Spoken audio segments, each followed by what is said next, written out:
bangers and Smash. Hello everyone, welcome back to the second episode of the Bangers and Smash podcast, a casual's take on all things UFC. Today we'll be going over the results of UFC 298 that just wrapped up on the weekend. I think this card was a bit meh, to be honest.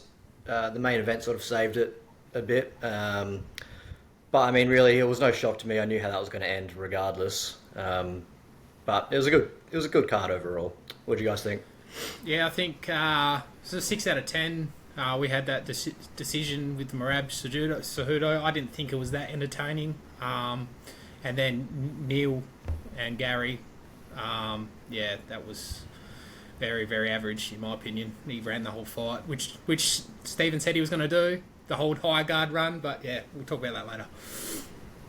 Yeah, I'm different to these guys. I thought it was at least close to an 8 out of 10. All the fights were entertaining for different reasons, apart from probably the Ian Gary fight was a bit lame. But yeah, I was pretty happy with the card. That must hurt for you seeing Aaron Gary do a pretty shitty fight. I know how much you look up to him. No, it's nothing new by Ian Gary. Carry on. So we'll start from the bottom. Fluffy Hernandez versus Kopylov. This fight was a middleweight fight. Who did you tip, Nick? I picked the Russian. As I said in the other podcast that we did, I did zero research because middleweight is it's a division in the UFC, and that's all I have to say about it. And he lost. Fair enough. Kopylov. I went Kopylov, and he lost. I was pretty close. I really need to reconsider wrestlers in 3-round fights. I think it's such an advantage. A takedown is worth so much compared to a strike, in my opinion. I was close, and he did well. I think he stopped nine takedowns before one got through. But it is what it is. Yeah, so I tipped Hernandez. I don't really know what Reese is going on about the 3-round fights when Hernandez actually finished him, which annoys the fuck out of me because I had him on points by a multi and it was the one leg that failed. But at least it was a reasonably entertaining fight. There is a lot of people on Hernandez's dick at the moment though, and you just got to consider that Kopylov was on 2 weeks' notice. I think Hernandez got very lucky there that he had a fucking opponent change because I think Aliskerov runs through him. Yeah, I'm not sure where all that hype's coming from, to be honest. I thought his stand-up was very poor. It was. His stand-up's not that good, but his cardio and his wrestling is pretty insane, and his submission game is up there as well. I mean, he went, Kopylov was supposed to win. He was supposed to win, and I mean, he didn't. He didn't show anything he stopped the takedowns, and then it just Hernandez just ran through him. I just think that it's warranted that he's getting the hype he is. Who's gonna? He's like a better version of Brunson, in my opinion. I'm a better version of Brunson. Who gives a fuck? Like Nick said though, coming up against a guy who is going to outwork you on cardio, you don't want to be taking that fight on late notice. So yeah, fair. But I think the hype's warranted. I think he's going to be up there top 5. Yeah. All right. So we'll move up to Merab Dvalishvili versus Cejudo. Merab is a fucking machine, isn't he? Wow. The first round obviously was a bit feely out, but as soon as he got into gear in that second round, it was just fucking game over. I think Cejudo probably going to contemplate suicide after that fucking performance. Merab picking up an Olympic gold wrestler and carrying him over the other side of the cage so he can speak to Zuckerberg is fucking humiliating. Yeah, Merab. Yeah, I think there's no surprises there. We knew that he was gonna, put Cejudo under a bit of pressure, and yeah, he did that. The stand-up was probably Cejudo. Probably at the start of the fight got the better hand, and then later on Merab took over. Probably just cardio wise, and yeah, you can just see the age. The age thing was the main factor in that fight. Yeah, so we all tipped Marab, and Marab did what we all thought. Um, Age is undefeated, and we saw that again here. I don't think Marab has his way with Cejudo as well in their prime. He's certainly not picking him up and waltzing him across the octagon. But I actually thought this was a reasonably exciting fight, more exciting than I expected. Cejudo was getting the better of him on the feet in that first round, dropped him, rocked him. It was getting interesting, and then when Marab did impose himself in the second and third round, when Cejudo was running out of cardio, he still managed to make it entertaining by talking shit, carrying him, and making faces. I thought Murad's doing a good job of making himself entertaining despite a very boring style. So I rated it. Yeah, Definitely. Yeah, Cejudo. What do you guys reckon? Do you think Cejudo retiring for 3 years in his prime as the double champion is the dumbest career move we've seen in the UFC? Be up there. Yes and no. So there's going to be some assumptions here. I'm assuming Dana White was massively underpaying him. Can we remember what Mighty Mouse said he was getting paid? Something like 150k for title fights.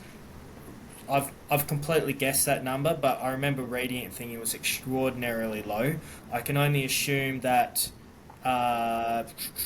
Cejudo wasn't getting too much more. Now when Cejudo comes back, I think he was getting, 500k a fight? So how many more fights against monsters in the competition would Cejudo have had to have fought to even make what he's made now?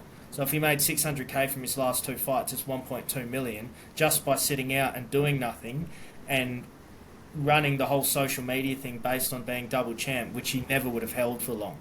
Wait, So, where are you getting the 500k from? I thought that's what he made. He got 150 grand for that fight. Is that all he got? Yeah, Mackenzie Dern got paid more than him. So even the best can be wrong, eh? How much did he get for his other one? I have no idea. Sterling, yeah, I have no idea. But who was going to be the next person taking over? Who took over? I mean, I'm not sure. I do believe that he probably did get paid fuck all because Dana White hates that division. He was going to can it at one point, and then obviously Moreno and Figgy saved it. Sorry, I think I got confused. So Cejudo made 1 million for his fight against Sterling. So once you had the 150, there's your 1.2. Yeah, So, okay. I don't know, this whole sitting out thing, it is dumb. It is dumb. But you got to make yourself worth something. Just by sitting out, these guys are making their next fight. He did go on to win triple championship, didn't he? Double, wasn't it? Unless you're counting an Olympic gold medal, which is what he does to get the triple C. Okay, no. No one cared about Cejudo. All his fights have question marks. He beat TJ based on a fucking weight cut. He lost to Mighty Mouse and then won a completely touchy decision against Mighty Mouse the second time. Who else did he beat? Then he had one win against who's the guy he beat? He beat Cruz. Yeah, Cruz. So that was his main. That's pretty much his only win without a massive question mark, and everyone knew this at the time. But then everyone knew he wasn't as good as what they were saying. But then he retires and he goes in the wilderness for 3 years. And now everyone's singing triple champ. He's this gun. He's going to come in and dog walk Sterling. When it was never the case. He was never that good. He was always massively overrated. I agree. He was never that good. By spending time out the game, he started getting more and more overrated. So it was dumb sitting out, but not as dumb as it may appear, I think. To be fair, I think he did. The Sterling fight was a split decision, wasn't it? Yeah, from memory. So that's I'm pretty sure a decent performance on a fucking 3 years of ring rust. But yeah, that retiring in your prime with 2 belts, I think, is just retarded. Yeah, I think, and yeah, you just lose all your hype. You're saying you didn't really have any hype anyway, but there's still people who were in Cejudo's corner, despite what you think. He had fans. How did he stay relevant for 3 years? You can't see he had no fans. He stayed Calling relevant. out randoms. He stayed. But he still had fans. He stayed relevant by retiring with the belts. People cared more about him 2 years or 3 years later than they did at the time. No one even cared about Mighty Mouse. Mighty Mouse was getting paid like 100 and something K a fight. That's why he had to leave the UFC, because those lower divisions were getting traded. zero respect. He got drafted, sugar. What are you talking about? Traded. Yeah, Traded for Ben Askren, best trade in all time, maybe, I think. The only trade of all time. But he always had intentions to leave the UFC. He asked to leave the UFC. Yeah, okay. And then him retiring, well, Cejudo saying he's going to retire if he loses, and getting zero mic time was just brutal to watch. That was, that hurt. Yeah, I mean, I agree with Dana in that sense. He already retired. I'm with Dana on that too. You want to retire with the belts? Well, that's fine, and you're entitled to do whatever you want, but don't expect the UFC to give you respect when you come back. Yeah, that's right. I agree. All right, so moving up to Jeff Neal versus Ian Gary. How fucking dumb is Jeff Neal? I think he lost that fight more than Ian Gary won it. And it breaks my heart because I really wanted to see Ian Gary get slept. Yeah, that hurt. What do you guys reckon? Yeah, you along with everyone else wanted Gary to get slept, except for me. Why was Neil so dumb? Yeah, what was he doing wrong? If you obviously following him the entire fight, not closing off the cage, shit footwork, fucking every time he got up to him he would clinch, he would initiate nothing from the clinch, and he knows UFC don't reward control time unless the strikes are dead accurate, and Gary's obviously piecing him up the entire time he's fucking stepping back. And then in the final round, he does the exact same thing. There's no change in strategy whatsoever. He follows Ian Gary as he's running around, gets him to a clinch position, does nothing with it. It was fucking embarrassing, and it was painful to watch. Yeah, I kind of disagree because you said that he was following him, but Gary was pretty elusive, and he's a big boy. Like he's 6'3". That's a lot of distance he has to cover. Yeah, but there's a difference between cutting off the cage and then just literally following the person around. They also had the same reach. But yeah, different kicking reach. To be fair. Yeah. I mean, it is what I thought Gary would do a lot more than what he did. I thought he should have pieced him up a lot more. I mean, he had a lot more opportunities, but again, you could see he was kind of hesitant because we spoke about him getting caught every fight. And I feel like that's what he was trying to avoid. But he did what he needed to do and got the dub. There's not too many ways you can beat Jeff Neal. So yeah, I think it was okay, but it was pretty boring. Yeah, I'm not so sure I agree with Nick. I'd cutting off the cage is not so simple to do against someone who's literally just going to run away from you and is a much better striker. In terms of initiating the clinch, I thought Gary initiated it just as often as Neil, if memory serves me correct. But yeah, it went similar to how I thought it would go. I knew Ian Gary didn't think he could finish him, judging by Wonder Boy beating the living shit out of Jeff Neal for 5 rounds and not being able to finish him. But a pretty embarrassing fight by Ian Gary despite getting the win, in my opinion. Running away like that.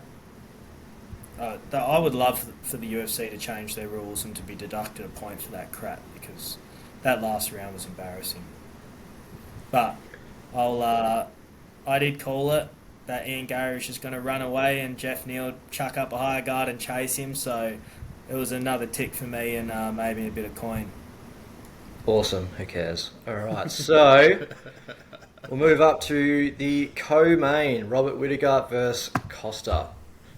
Costa cooked in this. I expected him to be rubbish after his 8 years off, and he came out and I reckon he actually did amazing. I reckon it was one of his best performances I've actually seen. And Whittaker is obviously no slouch, probably the second best in the division. Third best, I guess, from now. Yeah, what do you guys reckon? Yeah, it was a lot better fight than I thought it was going to be. I don't know, 9 out of 10, 10 out of 10. You can't ask for much more. Like, it pretty much had everything. I mean, striking wise, obviously not much wrestling. But yeah, Rob proved that his jaw is it's still there. There's that is the hardest wheel kick I've ever seen anyone cop, and he ate it and he stumbled but didn't go down. And he recovered. He threw punches back. Maybe not full recovered, but he was pretty all there.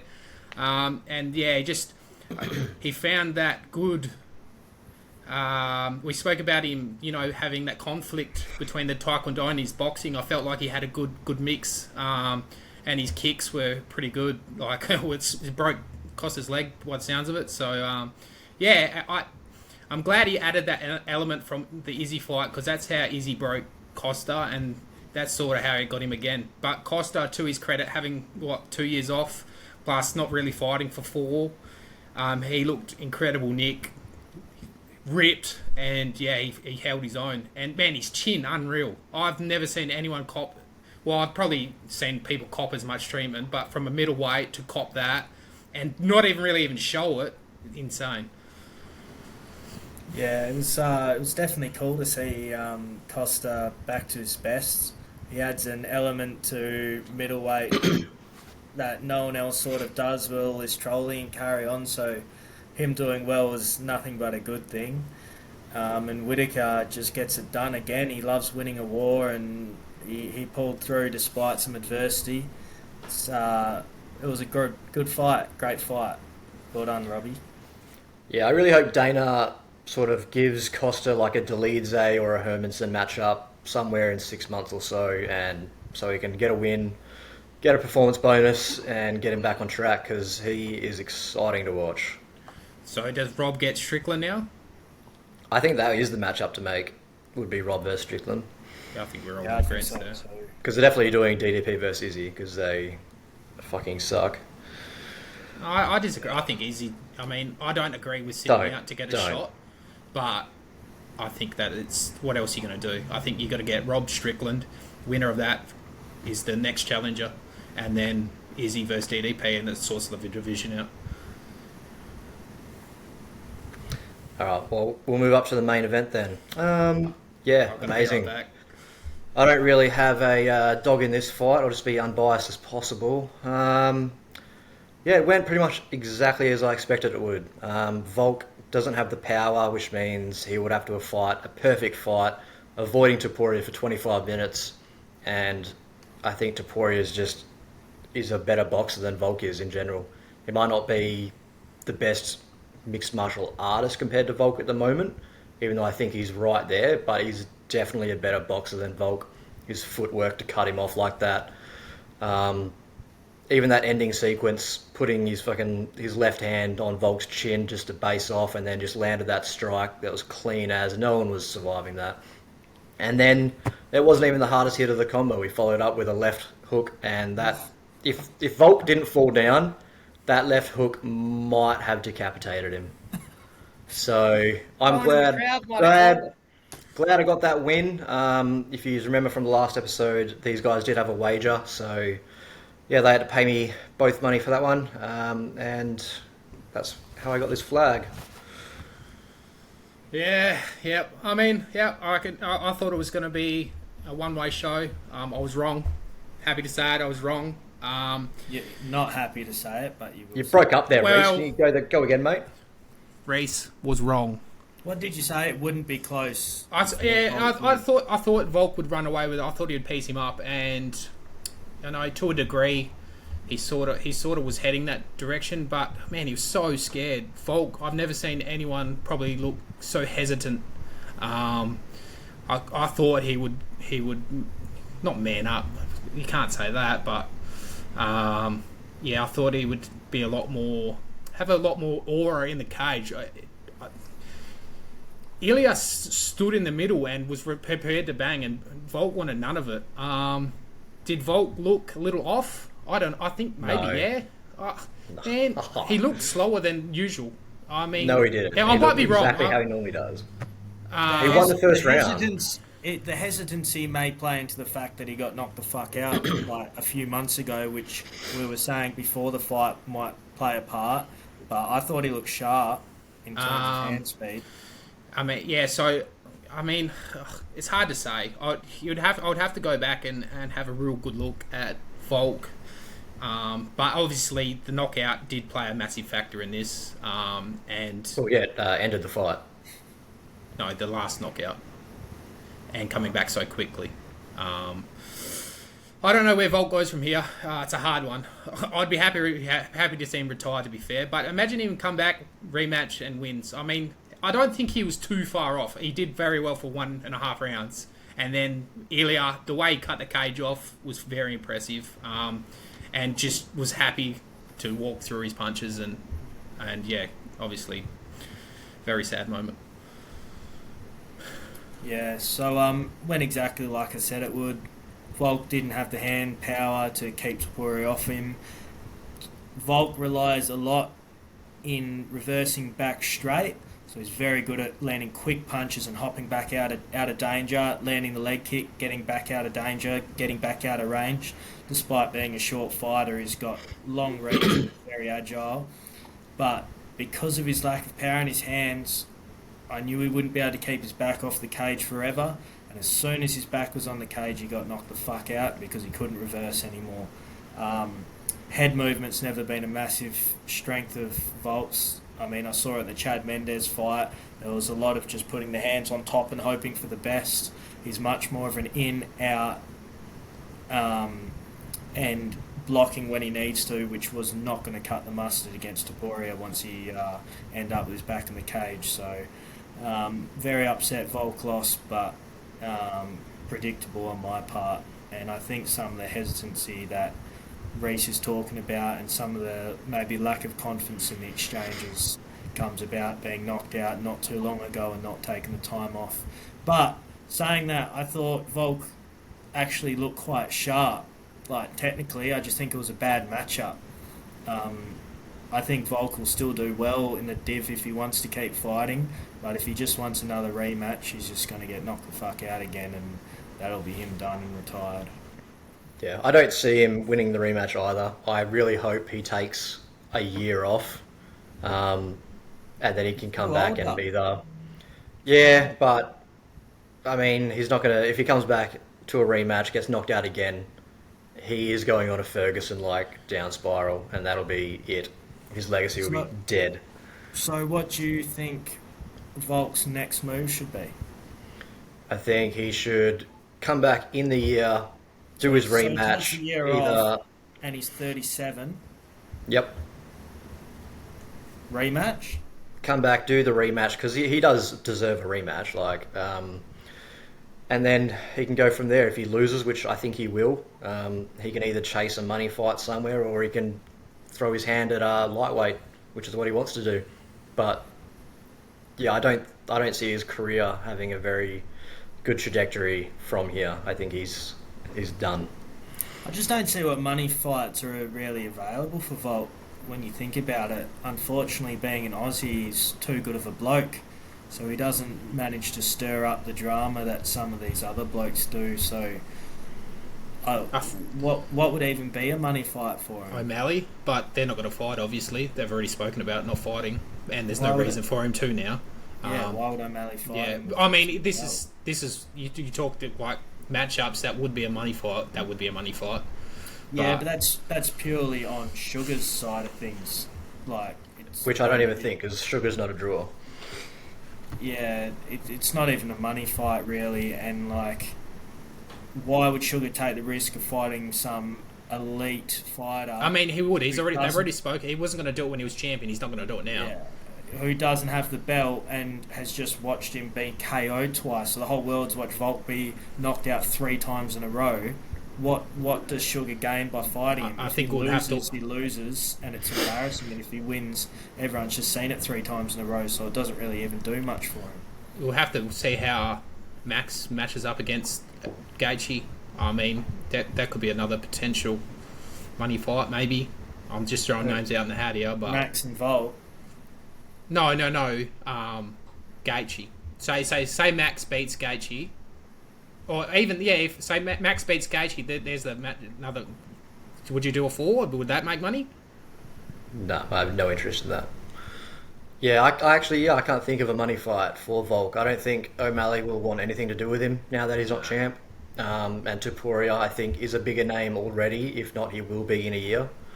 And yeah, but yeah, I'm not sure what Volk does at the moment. He can come back, do his rematch, which will be a big. I mean, it'll be a decent paycheck from that. He did just sign a new contract with the UFC pre-Islam fight, so it might be something. He might still get pay-per-view points, but I think he loses that by the same way. He's going to get knocked out, and then you really just don't want to be in that position where Dana White's going to give him Josh Emmett, who will be there in the rankings somewhere, and Josh Emmett finishes him, and you don't come back from that.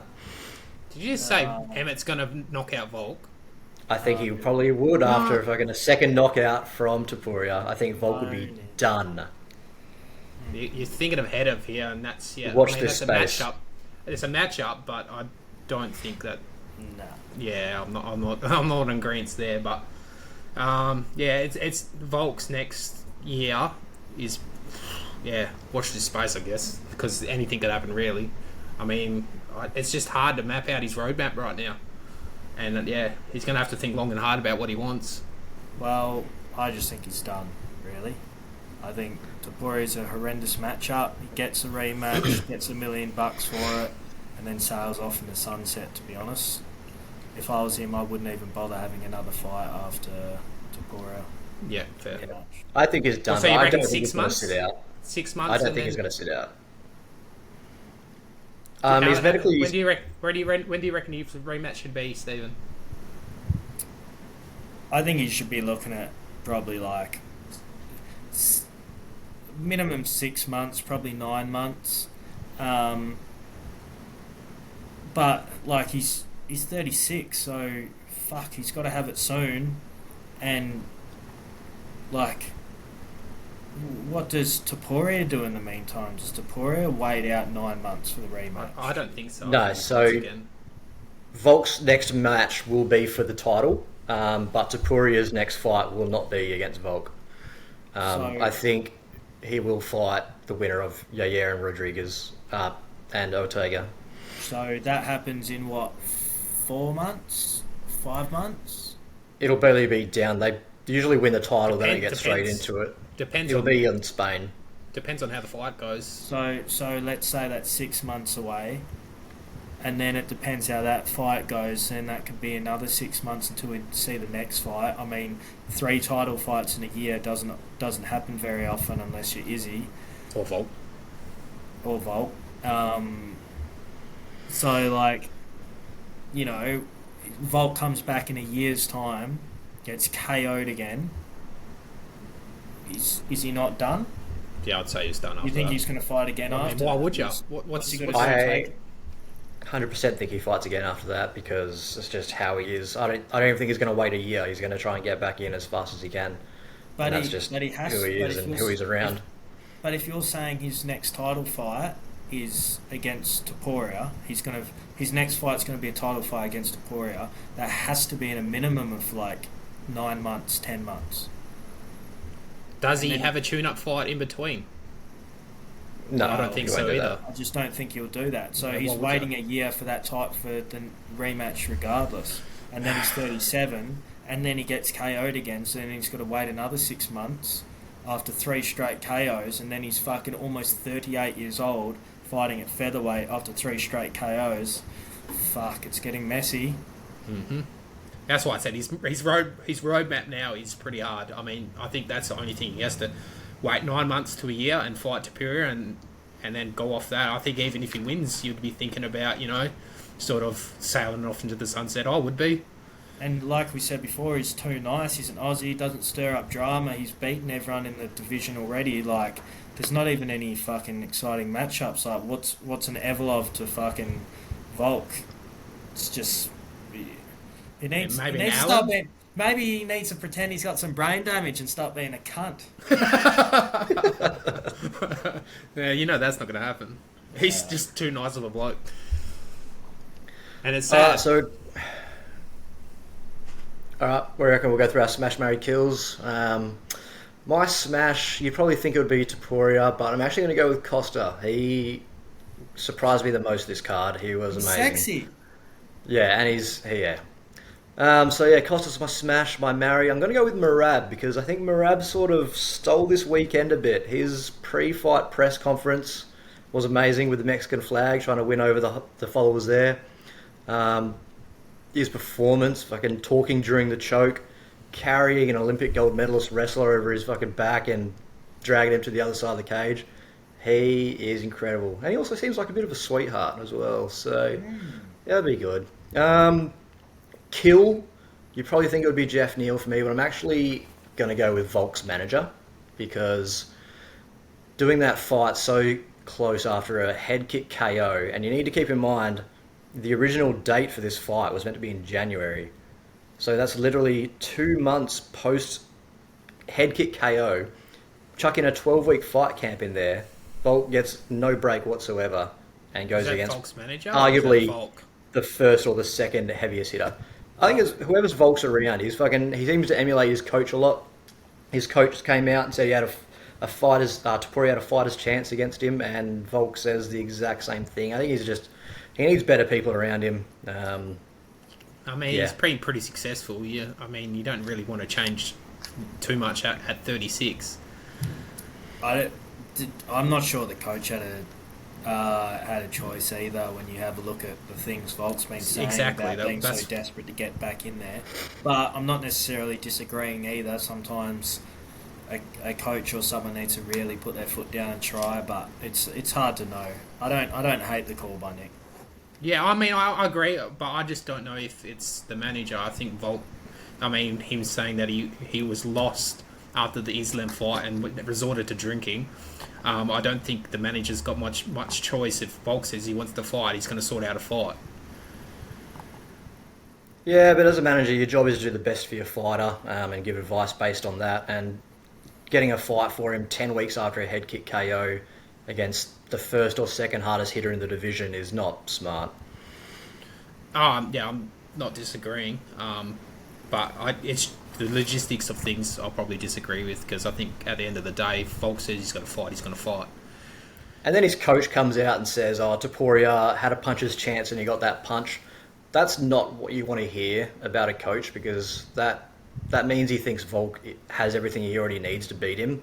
So they're not really going to work on anything outside of that. It's like you don't want your coach to be a fan of you. You want him to be as critical as possible. I think you got tunnel vision there. I would say comments like that made to the press is with a lot of they're targeting casuals.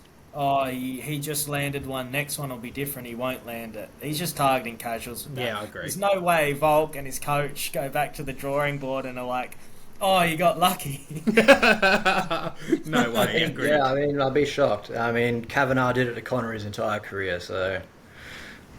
No, we won't. Connor's a different story altogether. We're not going to go there. All right, move on, lads. Smash, marry, kill. Smash Costa's chin. That thing is elite. The amount of shots he took, and he was in really good nick. So, yeah, I guess Costa as a whole, but mainly on his chin. I'm going to marry Rob Whittaker because that performance got me rock hard. And he's back on the board. He hasn't really dipped at all. I'm looking forward to his redemption with DDP and then potentially Izzy. I think Izzy 2 versus Rob was so close. And yeah, I think so. I'm going marry Rob because he's on the rise again and he's my boy. And then kill. Jeez. Yeah, we'd have to go with Jeff Neal. It was just a very boring performance. I think, as a fighter, you have to look into it and think maybe I'm down and maybe I'll have to go for it and, put yourself in the fire, and he just didn't do that. So, yeah, that's mine. So I'm going to go smash Ian Gary.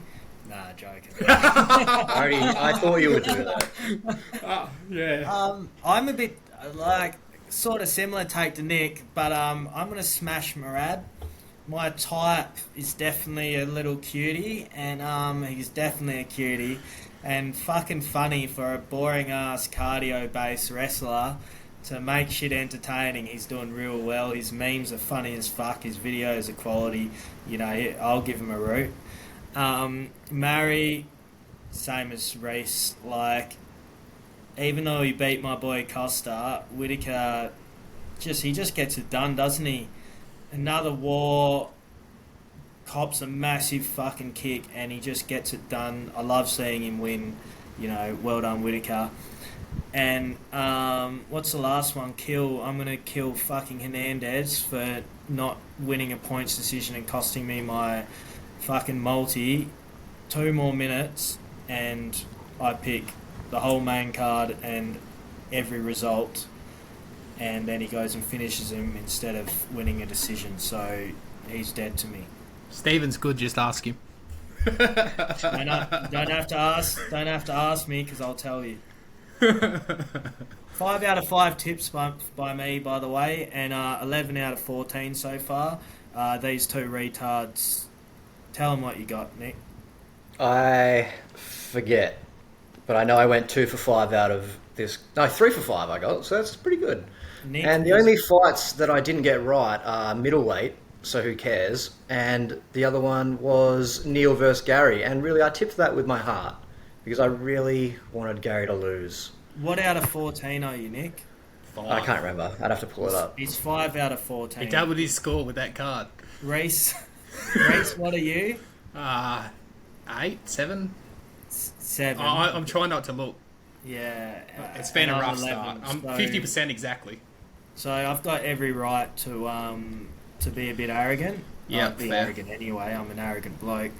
But I also made money on Murad by points, and I slammed that on Ian Gary to win by points because I knew he was just going to run away like a pussy, and Topuria to win by KO because that was quite likely. So a good $400 profit for me on the fight on Then- the PPV. Minus the money that you had to pay me. Yes. The true Me and king. Reese both had to pay Nick $40 each. And I was reluctant. Nick, like he said on the last episode, picked Topuria as his height train from very early, and that's why he's got a bit of swagger going today. This is just how I normally dress, but yes, I do feel better. Alright, so fight night this week. It's actually a pretty good one as far as fight nights go, especially this year. They've been so shit. So the 3 fights we are tipping are Rosas Jr. versus... Fuck, how do you pronounce his name? Is it just Turquoise or Turquoise or... Tacoas? I don't know. Tacoas or something, isn't it? Tacoas? I don't know. He's fucking sick on the mic, but... He's a different sort of bloke. Oh, yeah. Rodriguez versus Ortega and Moreno versus Pantoja. What? Rovel? No, fuck, yeah. So, wait, what is it? Moreno versus... Who is it? Brandon Rovel. Royval, whatever. I get them all fucking shit division. So, I already know what you guys have all tipped because you all messaged me. Spoiler, we've all tipped the fucking same. I think it's just going to be that week where everyone tips the same thing. Yeah. So I'll just go through why I tipped Rosas Jr. in this one. I just think his wrestling will get it done for him. It's also going to be higher altitude fight. I don't think the other guy trains in the higher altitude compared to Rosas, who does. What's next? Rodriguez is my tip against Ortega just because I don't rate Ortega at all. The last time he won a fight, Topuria was 1-0. Pereira has become a double champion since Ortega's last win. Khabib has a more recent win than Ortega. Yeah, I think he's mid as fuck. Alex is not a double champ. He is a double Anyway, champ, carry on, but bro. we'll move on because you're wrong. Left And then for the main event, Moreno versus Royval, it's pretty much the same thing. I think Moreno is the Whitaker of this division. He's not going to beat the champ, but he'll beat everyone else. And I don't think Royval is that top tier quality at the top of that division. It's really Pantoja, Moreno, and if Figgy comes back, I don't think there's anyone else in that division until maybe Makayev comes up. And that's what I've really... Don't rate Cara France. Don't rate him. Not Don't in think that he's top a level, chance. no. Not in the top level. He's a puncher's chance. No, he's Oh, got. as everyone is. I think that's He's Roy still young, Val's isn't he? entire How old is career. he? When I don't think I don't when I say puncher's chance, I don't think everyone has a puncher's chance. I don't mean it as in literally got to land the perfect shot. I think Kai Kara France can legitimately land on anyone and could end the fight. Yeah. I think Yeah. he has, which is when I say a puncher's chance, he's got like a 15% chance of winning a fight, not a 1%, if that makes sense. Kind of. I mean, if he had a But puncher's to me, chance, that's would he mean Roy it's Val's 50%? entire career, to me. Yeah, so for me, it's similar to you, Nick. I think Raul will just he'll maul him, and Ricky doesn't really offer that much. I mean, he's a different sort of fighter, and he's not. Can't say he's sort of well rounded, but he'll be a sort of a gatekeeper. I reckon. If you sort of want to know where you're at, Ricky's the man to go to. But yeah, I just think Raul Roses will he'll smoke him. I'll be surprised if it goes to all three. But it'll be interesting to see how his cardio holds up and see how much he's improved. He's still so young. So yeah, I'm happy they've sort of give him this fight. Then Brian Ortega. Man, it was pretty difficult in my opinion. A lot more difficult than what Nick's saying. It'd be interesting to see how this second one goes. I think I know Brian was chasing him in the first fight and trying to stay out of those kick ranges. Fair enough, but his chin is unreal. Like the amount of shots he took in that first fight is enough to knock anyone down. But his Mexican chin, he was just eating them. But I think he'll go more to clinching and then trying to get it down to the ground.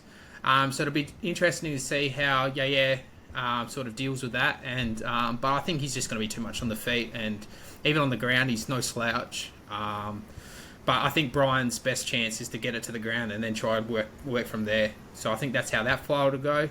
And then again, the main event, Moreno versus Royval. Moreno is my boy outside of Australian fighters. He's just so interesting to watch because he doesn't mind putting himself in the fire. He's well rounded everywhere. And then Royval, it's actually a really good matchup. I mean, we didn't get to see their last thing. It's funny because the main event and the co-main event ended both with a pop shoulder. So it's interesting that they're back on the same card. But yeah, Royval could get it done. I'm not saying this is going to be Moreno all over. But I think Moreno's just too good everywhere, and he's going to be in that range where Royval doesn't really sort of get the power to knock him out. And if he does get cop one, because he's going to take it. And especially, I just think he's going to get it done wherever it goes. I just don't see Royval offering too much. Yeah, so like we said, I've tipped all the same as these boys. I think the one thing to look out for, and I think it might be a cheeky bet, is for Roses to get KO'd in the last round 3. I think the only way he loses is by gassing himself, and if he's the same idiot as he was last time, where he had no other game plan apart from to spam takedowns, if it fails, the other guy's going to put the heat on him and could finish him. So I've definitely gone Roses with a lot of confidence, but if it is going to end, or if he is going to lose, it's going to be by KO in the third round. So I might have a cheeky punt on that. V Ortega. I'm actually quite high on I actually rate him. I'm excited to see the v Topuria matchup when that does happen.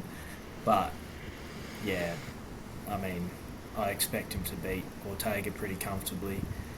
And Moreno v Royval, we've already seen almost 2 rounds of it. Very close, but I'm the same as Reese. I really like Moreno. I love that he's so quick and so smooth and so talented, yet throws himself in the fire and really makes every fight a real fight rather than running away like a a girl like an Ian Gary or whoever else. It makes it really entertaining, and I think he's good enough on the deck to deal with Royval's submission game. So, yeah, I'm going Moreno. Yep. Just another thing to add. Moreno Pantoja, do you reckon it was missing leg kicks? Do you reckon Moreno was missing a leg kick to take away that Pantoja power? That's one thing I've just noticed he didn't throw. He did not throw a leg kick at all. And Pantoja's pretty heavy on that leg. Well, I haven't watched 1 and 2 of their fights. I probably should, because I don't understand why Pantoja was catching Moreno when guys like Figgy couldn't do it as consistently. I think leg kicks at these real small divisions. Is it called bantamweight? Flyweight. Strawweight. Flyweight. That's it. Flyweight. Yeah, it's flyweight. Flyweight. Throwing leg kicks, fuck, they're quick. Yeah. And you don't want to get countered trying to throw a small calf kick when they're at the top level. Their checking is so good. They just dodge it so well, and they can eat one and drop a fucking bomb too. So, like, I don't necessarily disagree with you, but at the same time, I don't understand why Pantoja's landing so well. He doesn't seem as quick. I think he's just got the timing down pat, and he can read Moreno darting in and just lands those hooks. It's strange to me. It's the left hook that keeps getting him. I really feel like with hindsight, or after watching a fight, I can really make sense of it and analyse it and work out why my prediction was right or wrong. But watching them two fight, I seriously can't get it. I don't get why Pantoja beats him every time. Yep, I'm sort of on the same boat. It's interesting. I really hope that he wins so I can see another one. It's probably the only 4 fights of like a matchup that you're happy to see. Maybe because they fought earlier on when it wasn't really relevant. That it's, you've sort of seen it at the third one at the highest level, and then you're happy to see another one. All right, so we're happy to wrap this up. Yeah. Should we do fight of the night? Yeah, we'll definitely do fight of the night. I think for this the card, fight, right? Yeah. I am just going to go with, I don't know, Rodriguez versus Ortega, just because I want to see Ortega get the shit kicked out of him, just so his hype can die, because I have no idea where it's coming from. Yeah, I think the main event's going to be the banger here. They're both prepared to fight and bang it out. And we got to remember, Ravel only just fought Pantoja in December. That's massive. Like, what the hell? It's a short notice fight. Yeah, but we're talking December was 2 months ago. He fought 2 months ago against Pantoja 5 rounds. I think, I can't believe that they've turned it around this fast. I didn't realise it was that. It only happened that long ago. I didn't believe it either, but then I looked it up. 296. 296 it was. He got the head punched off him as well. Yeah, he got destroyed. Because it was meant to be Moreno versus Albazi, and the Egyptian blood fell out. So I might just go. I think they're all pretty cool fights and all interesting for different reasons. I might just go different and go Roses as well, just because I want to see what adjustments Roses has made, and at the end of the day, aggressive wrestling like a Kamzat or a Roses, where they're very aggressive with it and going for the finish, it can be entertaining, so I'm excited to see that one. I just wanted to touch on your prediction of a third round potential knockout on Roses. I just don't think Ricky possesses the power to knock anyone out. Hold on. I think it would also be a sub. I don't think it would be a KO. KO, let me rephrase. TKO. I think an exhaustion give up. Yeah, okay. That makes more sense. Yeah. Not a clean knockout, no. Yeah, I was going to say this guy does not possess the power. It won't be through catching Roses with a great shot. It will be more to do with Roses giving up. And if Ricky wins, make sure you catch a post-fight interview, because that thing will be interesting. But like I said, I'm picking Roses with a lot of confidence. I just think the only way that Ricky wins is by a TKO in the last round. Or, like, a sub as well, but I would be betting on TKO. Yeah, I'm tipping Rosas, but I really want Ricky to win because, I mean, yeah, if Rosas wins, then he wins, but if Ricky wins, we all win because we get to listen to him on the mic, and that will definitely be my smash for the next week. Oh, yeah. So, fingers crossed, lads. Fingers crossed. Right. Well, we'll see you next week. So we'll wrap this up. We are trying to get the schedule a bit more under wraps to 2 episodes a week. Obviously, 1 post-card, 1 pre-card. But yeah, we're still struggling to get that aligned up. But we'll get there. Thanks for listening, everyone. Yeah, we'll see you next week. Bye.